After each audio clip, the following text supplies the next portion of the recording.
Good afternoon, everyone.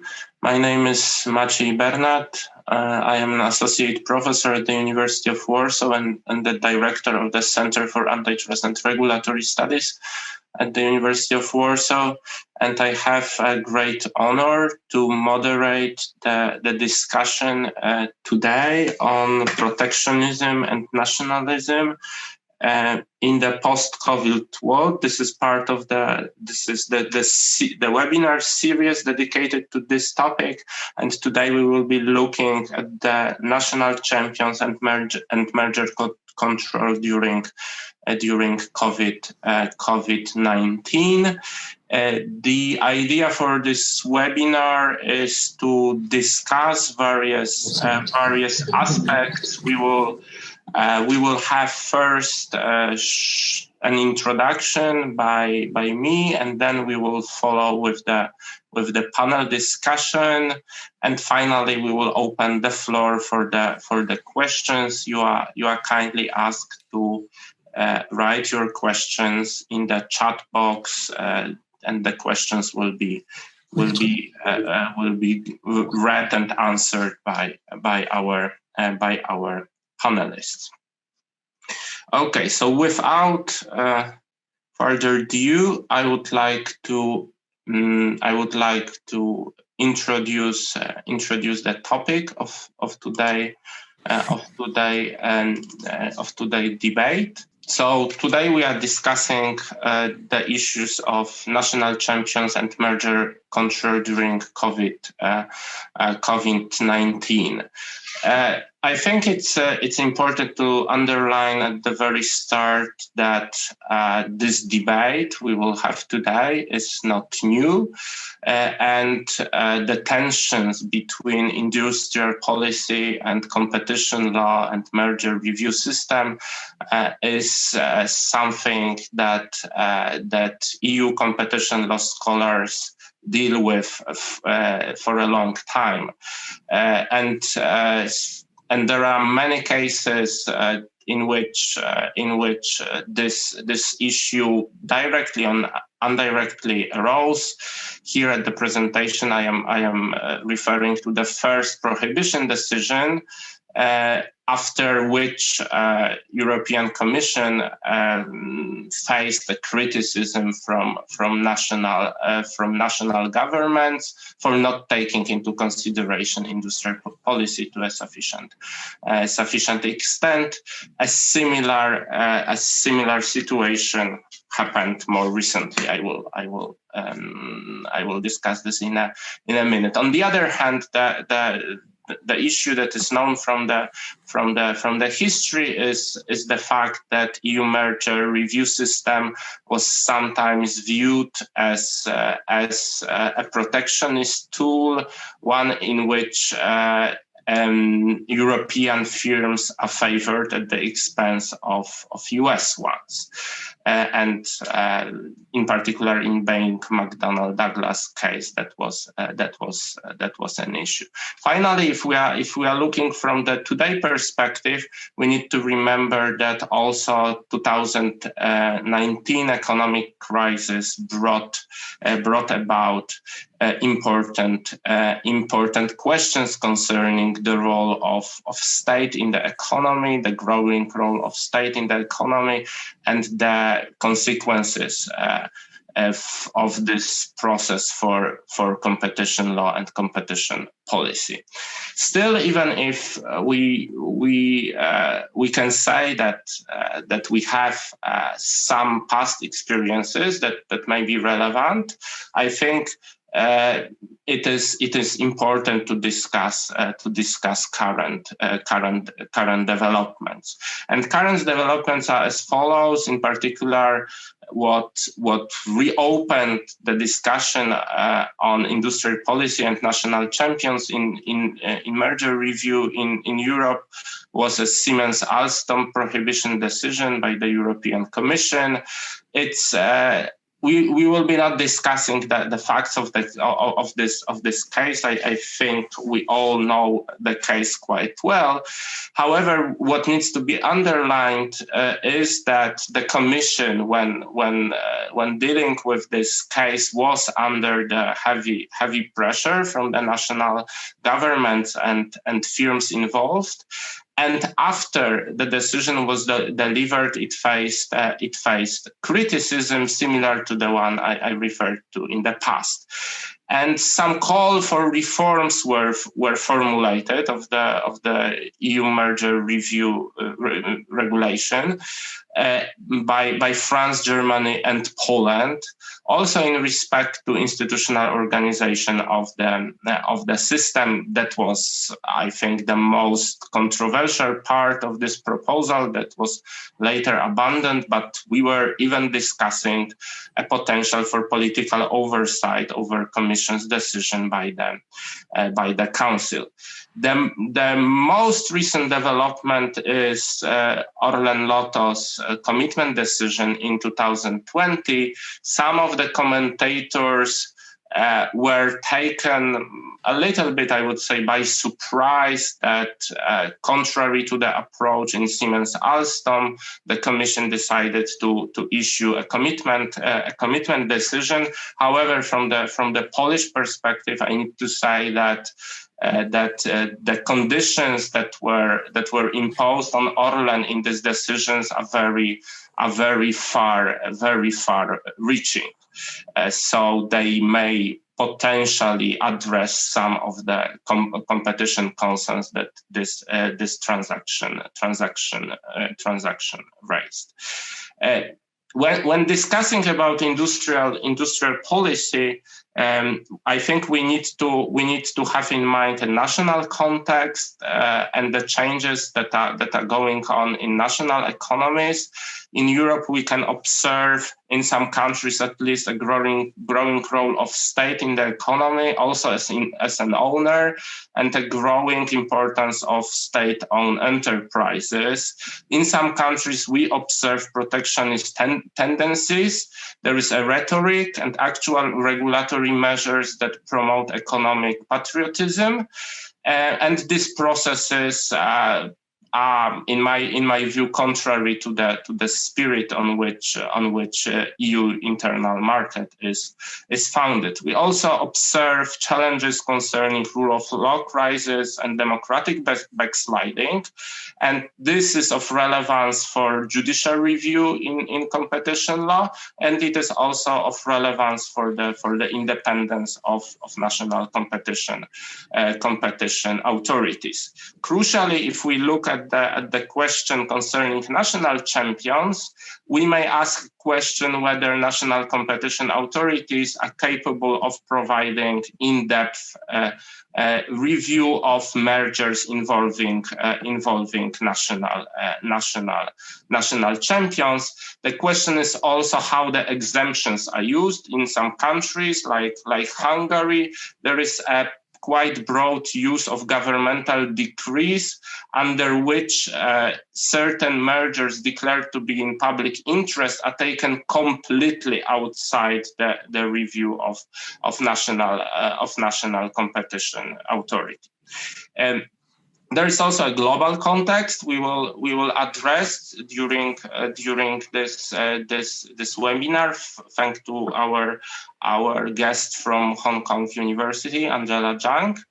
So there is a question. This is very much informing the debate in Europe. The question about role of state in Asian economies, and the state support and state control of in particular Chinese companies.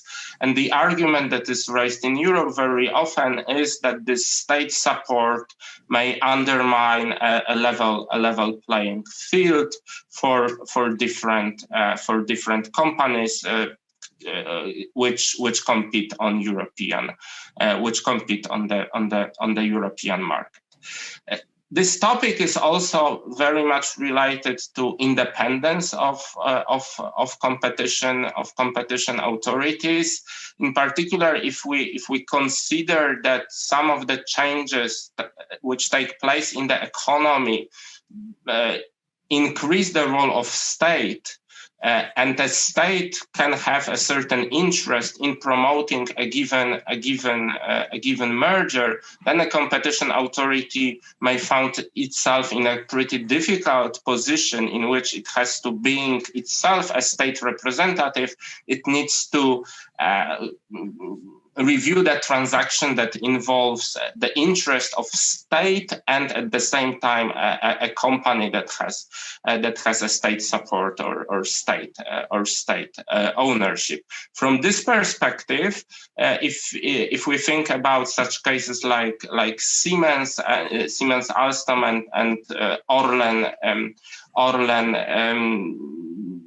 Lotos, it's very important that we have a commission, European Commission, being able to offer an independent in-depth scrutiny of merger cases. However, I believe that's at least my view, that we need a vibrant independent check by the Commission focused on the effects of merger on the EU single market. Still, we may discuss potential improvements, and I think that today we will address these issues. Some of the areas that can be mentioned are the questions concerning future competition, how to assess future competition as part of merger review process, for example, concerning the role of startups, the question concerning foreign subsidies and state control. In Europe, the European Commission seems to believe that there is a regulatory gap in this respect. And there is also a question how to balance competition considerations versus non-competition considerations in EU merger review control system. And finally, there is a question about the role of Commission vis-a-vis developments in member states I discussed. So we will discuss these problems and many others. I just, in preparation to this webinar, there were poll questions, and I think it's good to provide you with the answer. So the questions we posed, the first question was about the number of prohibiting decisions issued by the European Commission since early 90s. So the answer is 30. And the second question we posed was about the year in which the highest number of decisions prohibiting notified mergers were issued, and the answer here is 2001, even if 2019 also stands out. Right now, I would like to open the discussion and give a floor to our panelists. We will hear from Jean-François Bellis, a founding partner of Bael Bellis law firm, who has extensive practice in competition law field, including landmark competition cases such as United Brands, Wattpal, Microsoft, and Intel. And he also has an extensive experience in anti-dumping and anti-subsidy cases. Next, we will hear from Harald Kahlenberg, a partner at CMS law firm, who also has a long-standing experience in advising his clients on EU and German merger control and competition law cases. In particular, he focuses on coordinating multinational merger control notifications in the European Union and worldwide. And finally, last but not least, we will hear from Angela Zhang, an associate professor and the director of the Center for Chinese Law at the University of Hong Kong. Angela wrote extensively on Chinese antitrust enforcement. Her recent works are focused on Chinese antitrust exceptionalism and its role globally. So without any further ado, I would like to give a floor to Jean-François. He will address historical questions concerning development of EU merger review system, as well as the questions concerning the balance between different values during the merger review system. Thank you very much, Jean-François. The floor is yours. Thank you, Maciej. What I would like to, the first remark I would like to make is that merger control has always had a political dimension. There was no merger control provision in the Rome Treaty, as you know, and this was a deliberate omission at the time, and this was, of course, in contrast to the situation in the Paris Treaty, which created the coal and steel community, which contained merger control provisions and reflecting the concerns at the time about the recreation of big European steel cartels and the concern of the US, which was still playing a very direct role in Europe at that time. Certainly also was reflected in the presence of those merger control provisions in the Paris Treaty. But there was nothing in the Rome Treaty, and as I said, this was deliberate. There was the feeling at the time that European companies were too small to compete with the large US companies operating on the world market at the time, the US being the leader. And there was this famous book by a French writer, Jean-Jacques Servan-Schreiber, Le Défi Américain, The American Challenge, which basically was sending the message, well, we are creating a common market, but the companies that will reap the benefits from that common market are not going to be European companies, it will be US companies which will dominate it. And so there was really the feeling that nothing should be done to prevent consolidation among European companies. Now that perception changed, the Commission felt that there was a gap that needed to be plugged, so tried to play with Article 86, now 102. There was the famous Continental Can case, in which the Court of Justice gave the green light for the use of Article 86 to deal with mergers. And then there was the long march between that judgment in 73 and 1989, which saw the adoption of the first merger control regulation, and the fact that it was the run-up to 1992 helped this wave of enthusiasm and exuberance at that time helped that draft regulation, which had been discussed for so many years, to finally be adopted. And then when we look at the 90s, you already mentioned the Aviland case, which was very controversial, the first indeed prohibition decision being seen by many people as a blunder from an economic viewpoint, because it prevented the creation of a larger European company in that sector, and this was seen as a mistake. But then in the 90s, we saw also examples of the use of merger control, not so much for protectionist ends, to achieve protectionist ends, but to provide benefits to European companies. And a good example is Boeing McDonnell Douglas, in fact, in which my firm was involved at the time. We represented Boeing. And this was a case where the merger regulation had not yet been changed, so it was still the concept of a strengthening or creation of a dominant position that was the main concept. And well, the theory of harm in that case was that Boeing, by acquiring McDonnell Douglas, would obtain competitive advantages which would help it build better planes, and this was seen as the problem.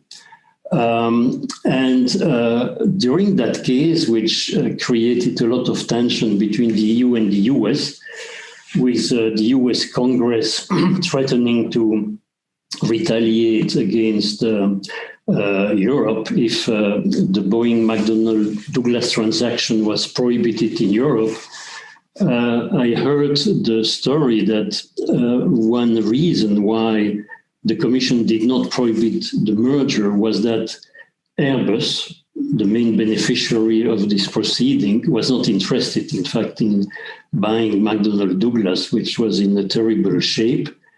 And so that led to the outcome, which was a series of commitments by Boeing to give up exclusivity contracts that it had with US companies in the US, and to share with, well, whichever company would need it, and of course this was Airbus, share the technology that it would acquire from the acquisition of McDonnell Douglas.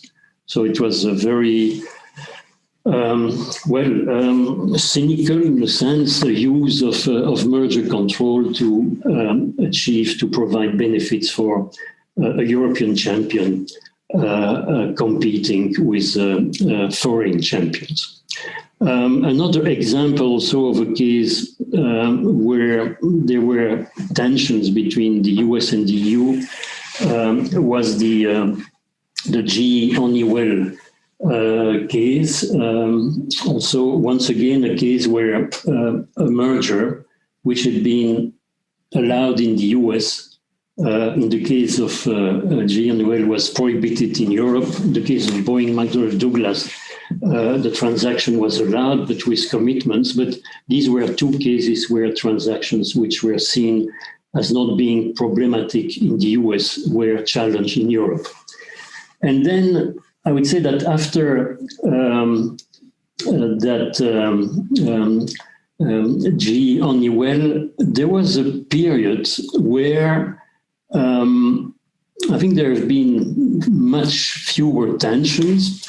There was a use made of the merger control instrument that was more cautious and more technical. And I think that in the slide that you showed with the year in which there was the highest number of prohibition, 2001, and then after that there was a drop. And in my view, the reason for this drop was this Annus Horribilis 2002, in which 3 merger control decisions by the Commission were annulled in a space of a few months by the Court of First Instance, which led to the termination of the merger control task force and a number of changes being introduced into the process, which caused merger control to become more technical, maybe less political, for quite a while. And but then this being technical may also brings problems, and Siemens Alstom is a good example of that, of a case where technical considerations of impact on competition, consumer welfare, etc., were found to be clashing with broader considerations of economic policy. And I would like to end this brief presentation by pointing to a case in which my firm was also involved very recently, and a case which was abandoned, so we can talk about it more freely. Fincantieri Chantier de l'Atlantique, so we represented Fincantieri in that case, which was seen as a kind of new Siemens Alstom 3-to-2 merger, with, in fact, the three companies dominating the cruise ship market being all European, one German, one Italian, one French, and the French and the Italian companies trying to merge to become an even stronger champion, the European champion. Now, the transaction was abandoned. There was no decision. COVID-19 played a role in the handling of that case. But this was a case which was headed for a prohibition decision. And this, gave me some ideas about the needs that should be introduced, but I don't know by which mechanism, of a balance, having a balance between technical considerations of impact on competition and the broader consideration of economic policy. Because that case was a case which ended up with the Commission, because it was referred to the Commission by France and Germany, because that transaction did not meet the notification thresholds at the EU level. Because essentially those ships are not sold in the European market. There is practically no turnover in Europe. All the customers are non-European cruise operators.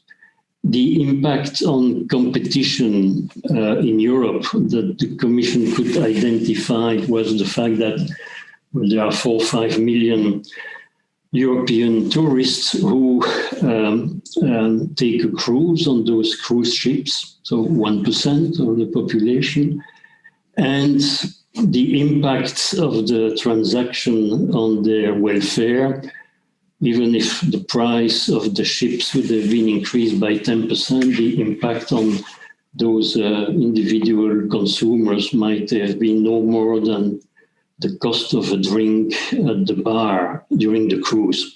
So I think that this is an extreme example, perhaps, of a situation where it would be useful to have in EU merger control the equivalent of something which exists in EU anti-dumping and countervailing proceedings, another field where the Commission has direct enforcement powers, where it is possible in exceptional cases, and this was used very exceptionally, to have a union interest test being applied, in which a solution which would result from the mechanical application of the narrow technical considerations which are involved in dumping determinations, those results could be moderated or even overruled by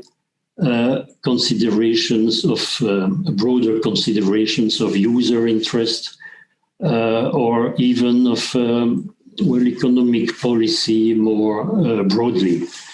And I think it would be useful to have something like that in merger control because, and again, to be used very exceptionally, there are situations where just leaving the final decisions to the experts, looking at reality through a very narrow focus could be reviewed by considering broader interests. Sometimes just being technical is not good enough. Now, how this should be done, I don't know. within the Commission, maybe it's easier to have this kind of mechanism because the Commission is not just a technical antitrust authority, it is also a political institution. But, well, this is something that we can discuss again later in this session. Thank you very much, Jean-François, for your thoughts and for bringing this interesting issue of balancing different interests.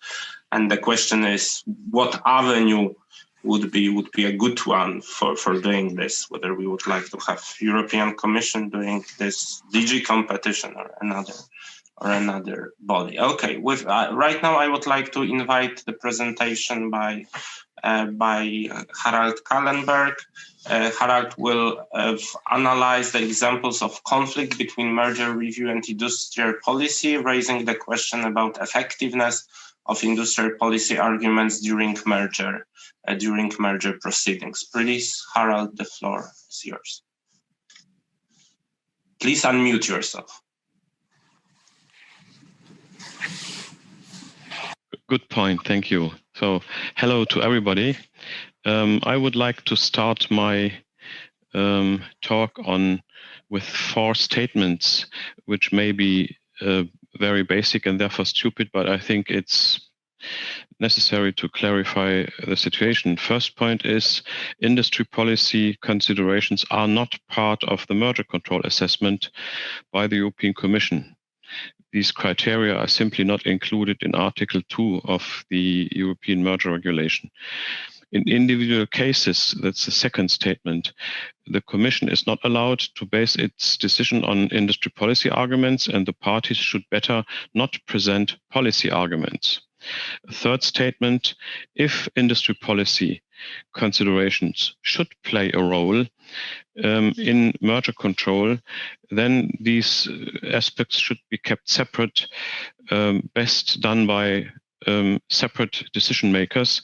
And the fourth point, coming back to the topic of our webinar, the COVID pandemic does not change anything.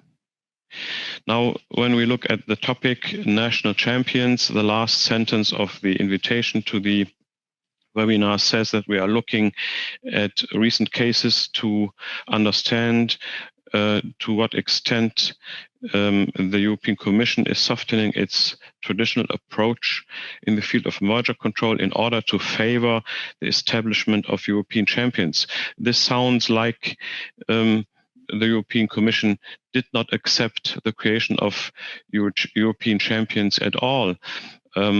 That's simply not true. If I look at the first case of merger control on which I worked as a very young lawyer in 1991, this was the merger of Varta and Bosch in the field of starter batteries. At this case, it was on national champions. Varta and Bosch would have created a kind of national champion for starter batteries, at least for the market of starter batteries for the replacement business, as this was considered to be a national market. And the European Commission was really going to prohibit this decision based on the strength in Germany. For the original equipment market, they didn't look at Germany, they looked at a European market. At that time, the production of cars in China didn't play a role at all, so we didn't have to look at a world market. And if you read the decision, by the way, it was the second phase clearance with commitments. If you read the decision, it reads like a prohibition decision. And just at the very last part, and then it says, with the commitments, it will going to work. By the way, this decision was just 6 pages. At that time, things were a little bit shorter. And the real background why the European Commission then cleared it was that at the very same time, Magneti Marelli, owned by Fiat, was going to buy the largest French producer of starter batteries, SEAC. So this was creating a French-Italian one. So you can say this was the very first case of two European champions. It was cleared by the European Commission based on this argument. We did not bring forward any industry policy arguments, although the parties would have liked to argue that this was important for the German car industry. But if we would have brought these arguments, the case team would have said, we don't accept industry policy arguments, particularly because one of the case handlers was delegated from the German Federal Cartel Office to the European Commission, Franz Heistermann, and who was a very German representative of the German Federal Cartel Office. He would not have accepted this. Then in 1995, when there was the first review of the EU merger control regulation, this was an issue again, and the legislator didn't want to include industry policy considerations into the criteria of Article 2, Paragraph 1. What I can experience as an attorney, better don't present industry policy arguments as industry policy arguments, because a case handler at an authority, he must refuse to accept it. He must say the legal basis is missing, full stop. I had a case in the 90s filing in the UK. I don't tell you the industry, don't tell you the clients. This was creating, well, I would say the only producer of certain machines for certain industries. This was the only company left to do the full spectrum. This was structured in such a way that a UK company would take over a German company, and two arguments which were very instrumental and very helpful was this case will save jobs in the UK, and thereby a UK company is able to take over a strong German company. Industry policy arguments, and this was cleared. And also in later cases, when in which I was involved, like Andritz Schuler or so, when the European Commission even considered a world market for big mechanical presses for the production of car parts, we would have really hesitated to bring any arguments which sound like industry policy arguments. As an attorney at law, you better don't do this. And if there is an interest in including industry policy arguments, then I think the legal basis must be changed. It's interesting to look at Germany, because in Germany we have the German Federal Cartel Office, and if the German Federal Cartel Office prohibits a transaction, the Ministry of Economic Affairs for Economic Affairs may override it. It has to stick to the assessment of the facts by the Federal Cartel Office regarding restriction to competition, and it may then clear this in the individual case if the restraint of competition is outweighed by advantages to the economy as a whole resulting from the concentration, or if the concentration is justified by an overriding public interest. And I looked into some cases, because our topic is any changes during COVID-19. There were two or three cases in which the German the minister personally for economic affairs thought, yeah, there are such overweighting interests. This was the merger of two clinics, Universitätsklinikum Greifswald and a regional hospital Wolgast. And the argument was, yeah, there is harm to competition, and yeah, the prohibition, the facts are set by the German Federal Cartel Office, but they will be outweighed by the fact that this will, on the long run, help to secure the existence of the university hospital. They had simply a number of beds which were too low to get subsidies in the future, and by taking over this other regional hospital, the number of beds would grow, and this would then help them to keep this research focus on certain illnesses like diabetes. And then the minister said yes, and if this merger will go through, then this will continue to be a university hospital, will get more subsidies, will help the people in the region, and by this focus on research for certain illnesses, this will help the people in Germany everywhere. And it was cleared. So policy industry arguments can play industry policy arguments can play a role. And very interestingly, that's the most interesting point, when there was a discussion in Germany, also on the level of the EU, the president of the German Federal Cartel Office, Andreas Mundt, he said, I'm happy that I do not have to include industry policy arguments. I prefer a situation in which this will be done by a different body, maybe also because he feared that if he would have to include industry policy arguments, his assessment based on pure merger control considerations would not be accepted by the public. So I would advocate, in case one wants to include such industry policy arguments, then I would advocate for a separate unit. Let's say there's a separate European Competition Authority, they can prohibit it, and then on the political level, the Commission then can clear it, can override such decision if they think this is appropriate. So these were my remarks regarding the topic of the webinar. Thank you, Harald, for your presentation. I think that this discussion on how to balance policy arguments against competition considerations is a very important one, and I think German system offers quite an interesting source of inspiration in this respect. So thank you for sharing it with us. Okay, right now I would like to give the floor to Angela Zhang, and she will. We were so much focused on Europe, so I think it's good. It will be good right now to broaden our perspective a little bit. So, Angela, please, the floor is yours. Thank you, Maciej. Hi everyone. It's a great pleasure for me to join today's discussion with distinguished members of on the panel. And I would like to contribute to the discussion by first talking about what's going on in China. And then I offer some comparative perspective between China and the EU.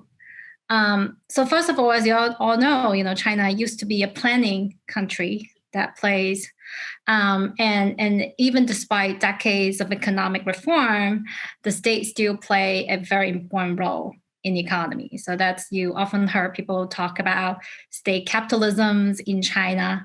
And if anything, you might see kind of like an uptick of, state intervention in the economy, especially after 2015.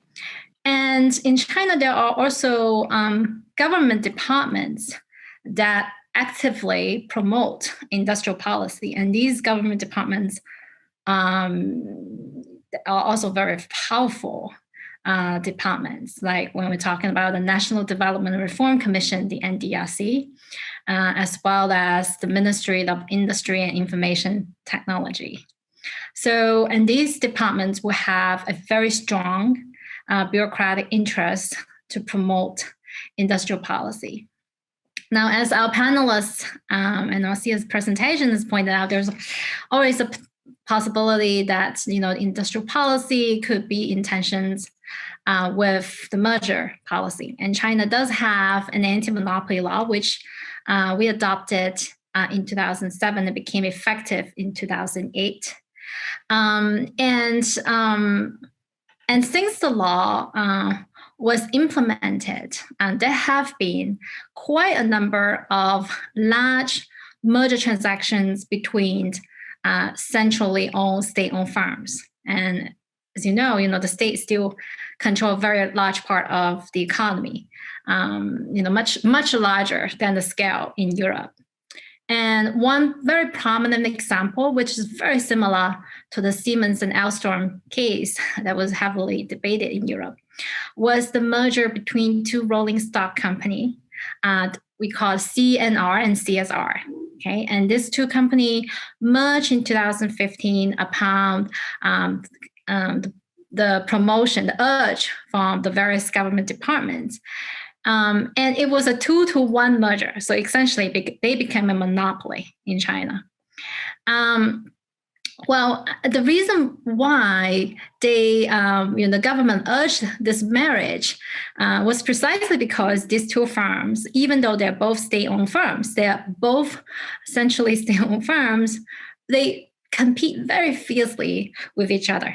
And especially when they operate overseas, because they did a lot of export services for high-speed rails in overseas market, including Europe. And they trying to overbid each other. And during the procurement process. So the government think that looks this will be called excessive competition, especially when you're talking about, overseas competition. So for these reasons, the transactions, for this reason, these two companies merged, and the transaction was notified to the Chinese Merger Authority, and it received unconditional clearance. Okay, and obviously they got this clearance precisely because the industrial policy, because they want to prop up national champions and to avoid this excessive overseas competition. Now, this merger is definitely not the only one, because in the recent years, the Chinese government has gradually consolidated many large central state-owned firms. So you saw, in the past decade, the number of centrally owned state-owned firms has gone down now only to 97 of them. And each of them is like, the giant firm that will be on the top of the global 500 list. And a lot of these mergers between these state-owned firms, they were notified, but they all receive unconditional clearance, right? So some of you sitting here might be wondering, look what the Chinese have done, and that they seem to have prioritized, and very clearly prioritized, industrial policy over merger policy during those mergers. And is that a model that could be viable in Europe? And my take is probably not, okay? And I would say there are three important reasons why I think the China model cannot be easily exported to Europe. Now, first of all, is the institutional environment in China is completely different. So even if the Chinese government relaxed the merger policy that allowed the creation of kind of like a state monopoly in the economy, the state-owned firm, the state-owned monopoly is not. It doesn't mean that this company is not subject to any constraint, because in China, we still have a very strong, a very powerful price regulatory and price supervision departments, kind of like a relics of the previous planned economy. So we have these government departments that can still intervene to control the prices of this company. So when I'm talking about this merger between CNR and CSR that became a monopoly in the rolling stock in China, the government control the price setting. The government departments still have a lot of say in how they set the prices of the railway ticket. And until now, these companies are still loss-making in China. So, clearly the first question is like, the Chinese government is not like turning a blind eye to consumer interests. They expose, after the relax of the merger policy, they supplement with kind of like a sector regulation. Now, query whether that is a model that is potentially feasible in Europe? I suspect no, because for the most part, your economy is highly liberalized, and the companies, unlike those in China, the company has a much stronger power vis-a-vis the government. Because in China, we observe, as I mentioned in my book, Chinese Antitrust Exceptionalism, in China, there is a huge imbalance between business and the government. Okay, so if the government wants the business to do something, especially when we're talking about state-owned firm, it has a lot of regulatory tools at its disposal. So, so that's one important reason. And the other thing is a concern about reputation, and because we all learn, coming from a China background, we all look up to the EU as a leading jurisdiction in competition law. And it took the Commission a really long time to build up this reputation, being a very independent authority that will fulfill its commitment to be an impartial regulator. So if the Commission, kind of relax the standard in certain cases to prioritize industrial policy over merger policy, it will undermine its authority and credibility as an independent regulator. And that kind of damage is quite long-lasting because it takes a really long time to build up a reputation, and that reputation could be damaged overnight, if there is like a case, like, if they decide differently, the Siemens and Alstom case. And thirdly, I think the agency incentive is hugely different as well, because the European Commission is, this is something that my panel member can correct me. Our impression is the Commission is quite independent. And that's completely different from the situation in China, where our government authorities, including the antitrust authority, is just an agency nested within a very large central ministry. This is part of the bigger bureaucratic machine. So they're not independent, and they need to heed to the national economic policy and coordinate with other government departments. And that explains, why they will clear these transactions without any conditions. So the different bureaucratic incentive here can also lead to very different regulatory outcome. And I guess I will stop here. And I'm happy to answer any questions and look forward to hearing the thoughts from my panel members. Okay, thank you. Thank you, Angela. Thank you for your very interesting presentation, for bringing insights from China. I think it's important to understand the differences between Chinese and European economy that may inform the functioning of merger review system. Right now, I would like to open the discussion. There are some questions in the chat box we can all see. I very much invite you to pose further questions. So we have the first question is to Jean-François, and the question goes as follows. I can hear Jean-François stating that COVID-19 has played a role in the abandonment of the Siemens-Alstom transaction. I just want to understand how so. And this links to another comment, and I think we may address these two issues together. What is the link between national champions and merger control and COVID-19? So what COVID-19 changes in the discussion we are having? So I would like to open. This is a broad question, and let's start with Jean-François, but I think other panelists may wish to comment on this as well. Thank you for the question. I apologize if I was not clear enough. My reference to COVID-19 related to the Fincantieri Chantier de l'Atlantique case, not to Siemens Alstom. And in this Fincantieri Chantier de l'Atlantique case, the procedure was suspended for a very long time.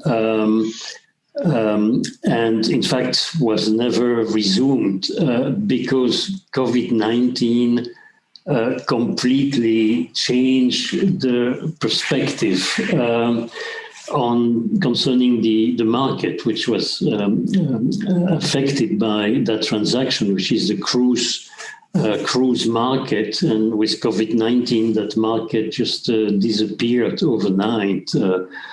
Cruises stopped. In fact, a number of contaminations started in cruise ships. And so, and that creates a problem for the investigation because, well, as you know, merger control is based on prospective analysis. So you will make predictions about the future market. And COVID-19 essentially destroyed that market and made it extremely difficult to make a forecast, about what would be the impact of that merger on competition in the future. And this was the reason why, in fact, there was a huge stop of the clock in that case. And then what impact this would have had on the decision, of course, we will never know because the parties abandoned the deal. So to answer the broader question that was put about COVID-19, I think that for certain markets, COVID-19 makes it very difficult, in fact, to conduct this prospective analysis, which is inherent in merger control. When your current market is gone and you don't know how it's going to look like when things go back to normal, if they ever do. But this would only concern, I guess, certain markets which are especially affected by that pandemic. I guess the hotel business would be another example. So, but not every market would become unpredictable as a result of COVID. Thank you very much. Harald, Angela, would you like to add anything on this point, on the importance of COVID-19 in the discussion? Harald, again, you need to unmute yourself. Sorry. As Jean-François said, COVID-19 can have an impact on the procedure, but not only on the procedure, in substance certainly too, like in the hotel industry. And I think the idea is a little bit like, we are suffering by COVID-19, can you, competition authority, ease the case for us? I think that's not the job of the authorities. They have to investigate the situation. And if following COVID-19, everything has changed and companies who want to merge are not strong anymore, well, then they will get their clearance. So I see a little bit comparison to the situation when there was the financial economic crisis 2009, 2010, when some of our clients said, we are suffering so much, do we really have to notify? Will we get a waiver? Our turnover has come down considerably, and at that time, like today, the authorities look at the turnover for the merger filing thresholds to the turnover in the preceding business year, and this was not the downturn of turnover was not reflected in this, and the competition authority said there is no way to get credit simply because there is the financial crisis. What we told some clients, and it worked, we say, if your turnover goes down, then wait until this business year will have been ended, and then you may be below the thresholds and you can more easily merge. And this happened in fact in 2 cases. So I don't see that there is an advantage. There is a COVID-19 plus factor. If the competitive situation in a market has considerably changed, well, then it's different. And look at corporations of company, which is not merger control because of COVID-19. The competition authorities are very open to let them cooperate if they would not be able to do it without the, let's say, in the context of COVID-19 production of vaccines or whatsoever. There will be no plus factor simply because COVID-19 is hard for everybody. Thank you. Angela, do you want to add anything in this respect related to COVID-19? Well, in China, COVID-19 actually had very little impact on the Chinese merger control policy. And things have gone normal as usual. And overall, the economy wasn't that affected by COVID. So, and actually companies don't have a very strong argument using COVID. And so it wasn't quite a relevant issue in China, I have to say. Okay, thanks. And so we have some other questions in the chat box I would like to ask right now. So there is a question to Jean-François and Harald whether they see PKN Orlen and Lotos as a politicized decision. What's your perception of this decision? Well, not knowing the facts, really, it's very difficult to answer that question. One thing is clear: this was perceived as a case in which the Commission did a favor to the merging parties, but. Again, without knowing, being an insider in that case, it's very hard to know whether it was really a favor or not. Certainly, when you see, just from a very high-level perspective, it sounded like a merger which was reducing competition in the national market concerned, but I prefer to pass on that question. Maybe Harald has a better perspective on that one. Well, I don't think so, although I was involved in some energy mergers. I also don't know the facts of this in detail, but from what I hear and can read about it, the term politicized is nice. There might arguments may play a role, which at least if it were in Germany, this would more go into the box of ministerial authorization. If I look at the E.ON Ruhrgas merger, was prohibited by the German Federal Cartel Office, and then they asked for a ministerial authorization, and then considerations came into play which didn't play a role in the assessment by the German Federal Cartel Office, in that this was securing energy supply, for example, and then it was accepted. So maybe this also played a role. The European Commission is very independent, but at the same as an authority who deals with merger control cases, but at the same time it is a political body, and here I think it is difficult. The clearance decision will not be made by DG Comp. The clearance decision, and particularly phases 2 of prohibitions, will be done by the Commission, and the Commission as such is both an authority and a political body, and I think there is the risk that some of these points get mixed up. I don't know whether this was the case in this Polish case. Okay, thank you very much.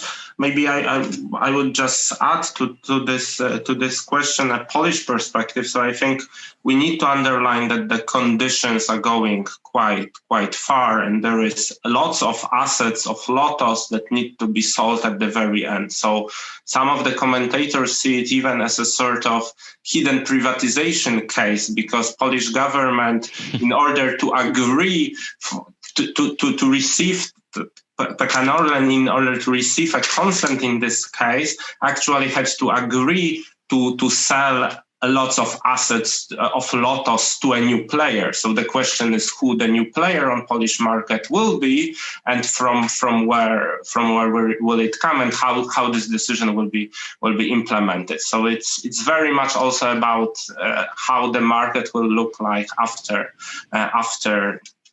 this decision, and how it will be executed. Okay, so we have a further question related to this topic on the general question whether softly merger control in a natural way may translate into apparition of new national champions, whether there is a link of soft and merger control as a factor contributing to emergence of national champions. This is at least as I read this question. So if anyone from the panel would like to take this question.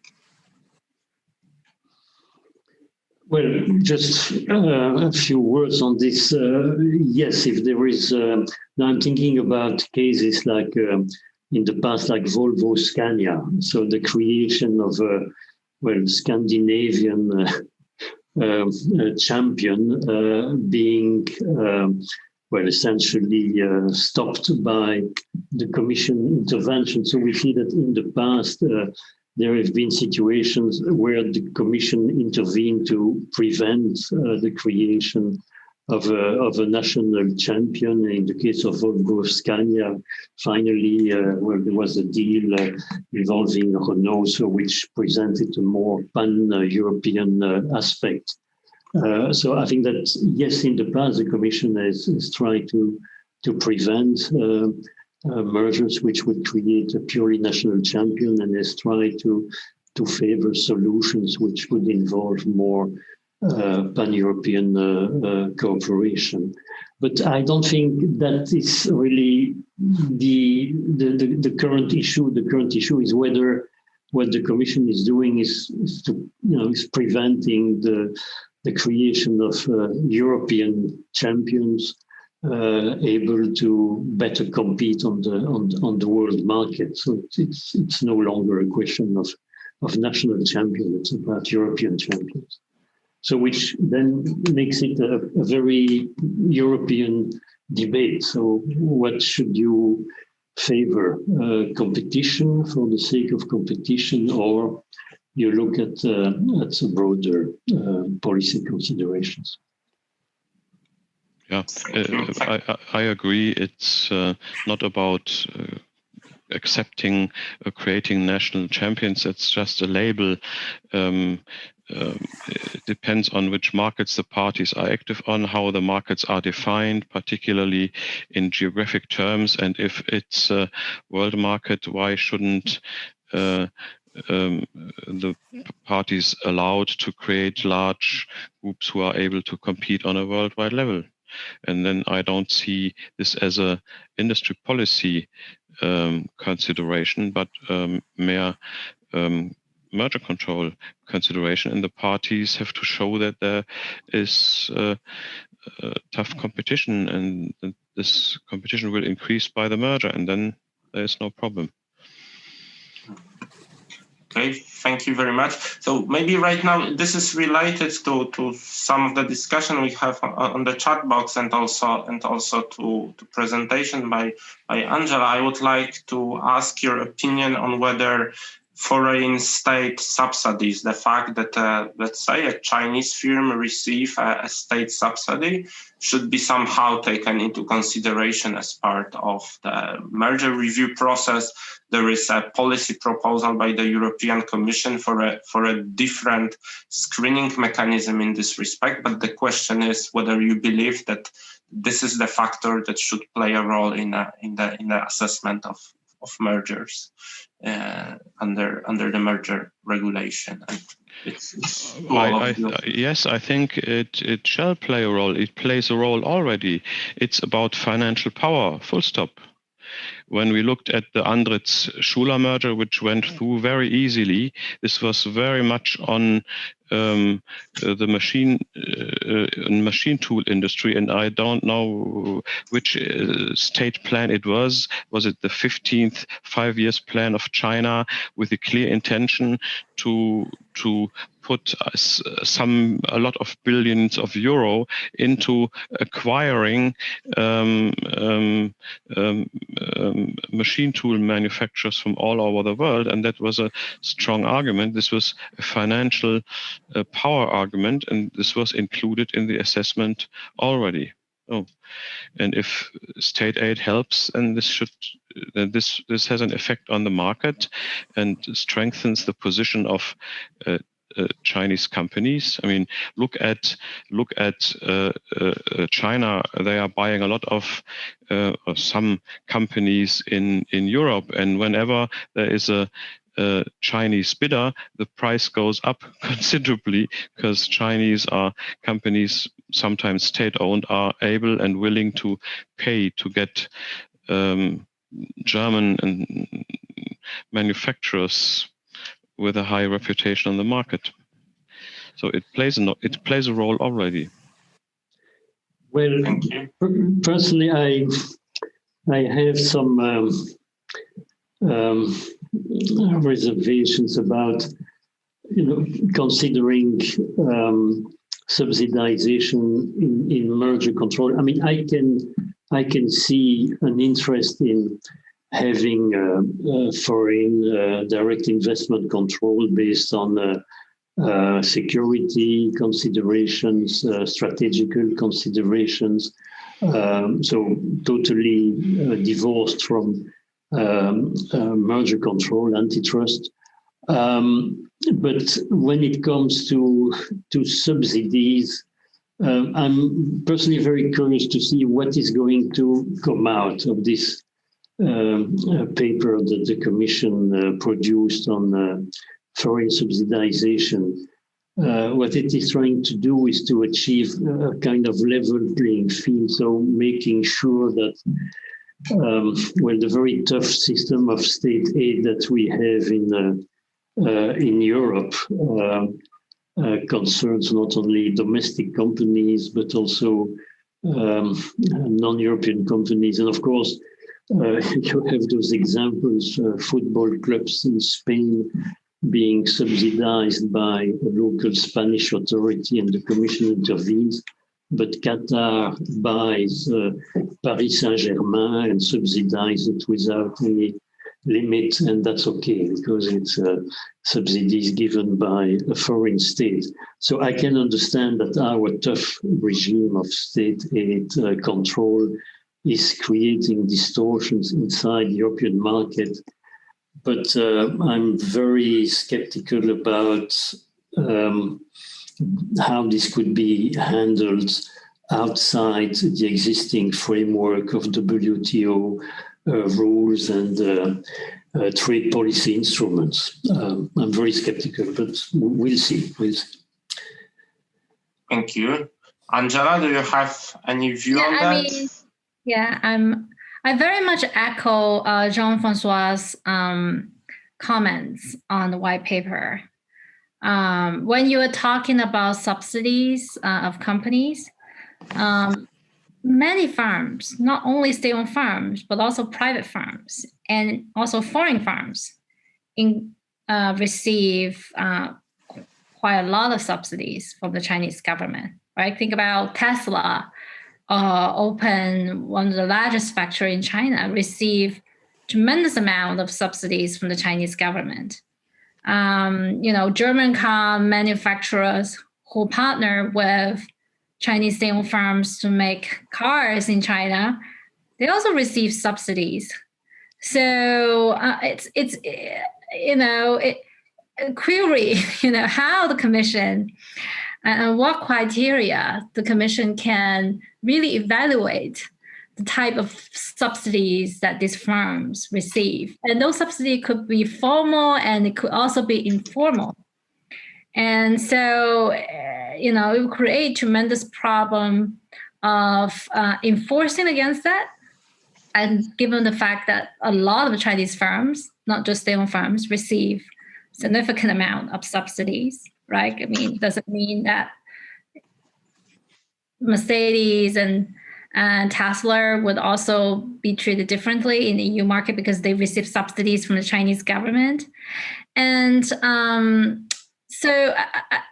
but what I see the white paper is trying to do precisely is the point Jean-François has alluded, is it's because the EU is starting to realize the existing merger control policy under the EUMR has been quite, it's quite difficult to use this regulatory tool to deal with Chinese firms, because Chinese firms, especially Chinese state-owned firms, because it's really hard for the Commission to figure out, are these firms individual companies or do they also form part of the China Inc.? And this is a chapter I dealt with in my book, Chinese Antitrust Exceptionalism.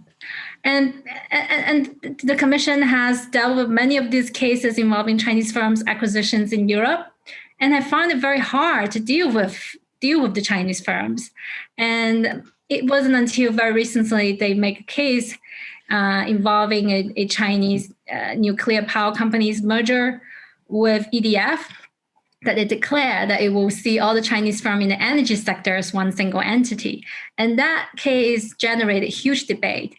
But in any event, this case just revealed inadequacies in the existing EUMR framework in dealing with Chinese state-owned firms. And I believe the whole point of promoting the white paper is just is a way for the Commission, is an alternative regulatory tool the Commission is trying to use to regulate Chinese firms. So the Commission will have more regulatory leverage over Chinese firms. And obviously, because the concept of subsidy is so vague and subject to so much discretion, that will give Commission a lot of leverage over Chinese firms doing business in Europe.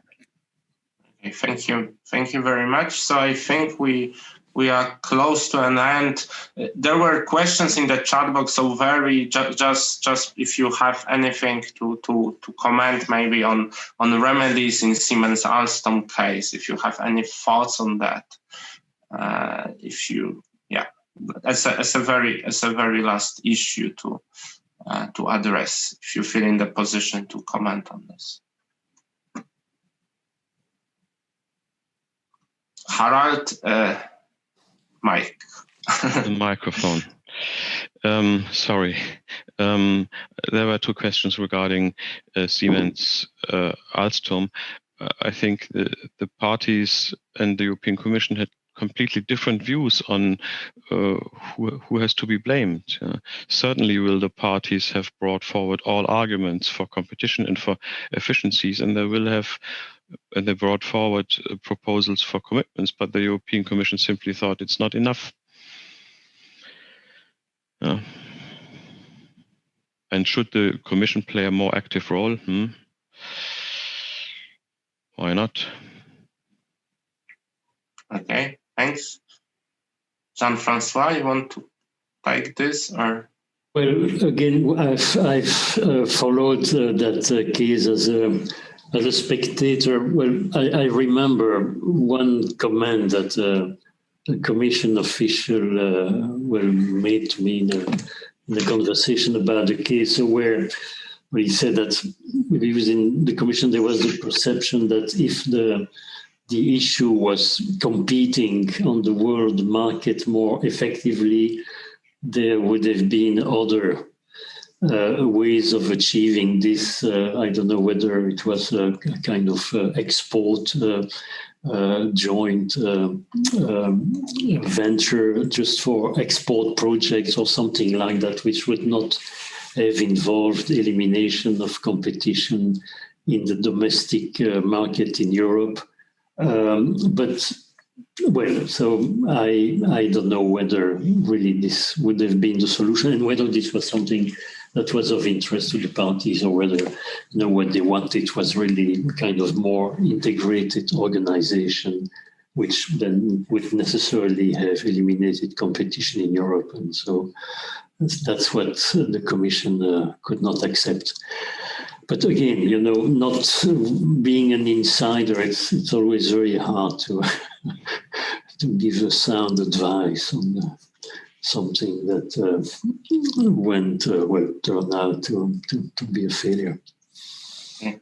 Thank you very much. I would like to thank you in the name of the organizers, European University Institute, for joining the panel for this discussion. I would like to thank you all the audience, especially those who asked these interesting questions. There were some questions concerning FDI as well. So I think I can. There is another seminar on that organized by the EUI on 11th of March. So I am leaving this debate for another seminar. And as for today, I would like to close and thank you very much again. And I am sure that the topic of national champions in 10 years, such as webinar, will also be possible to be organized, and it will be still a hot topic. So thank you very much to you all. Bye. Thank you. Thank you also for organizing this. Thank you. Thank you. Bye-bye. Bye. Bye.